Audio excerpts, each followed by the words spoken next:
Low-carb ensaymada buns. At kung mapapansin ninyo, the ingredients sa most of my nut-free recipes are similar. Kaya maganda talaga na makaipon ka na ng mga ingredients na ito. So check out the ingredients, weigh them, at madali lang gawin ang ensaymada buns na ito. And of course, to mimic gluten, though this is gluten-free.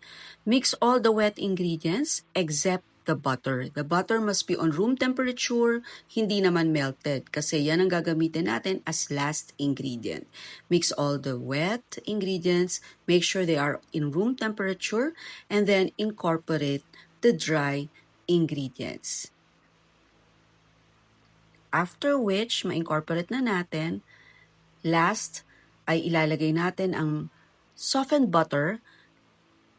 Kailangan palitan natin yung ating wire whisk ng paddle attachment, or you can do this manually. We don't want this na pinong-pino na ma-mix.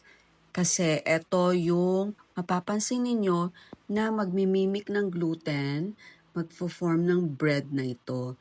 And somehow magiging sticky siya at medyo nagpupul siya as a dough.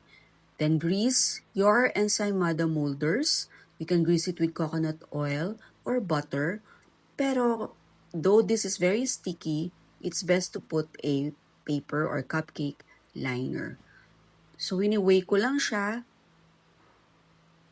at 60 grams each. Pero depende na sa size na gusto mo. Though yung ating macros information dito, based sa aking 60 gram weight. Then after mo siyang i-weigh, ayusin mo siya sa yung cupcake molder, and then you bake it as per recipe instructions.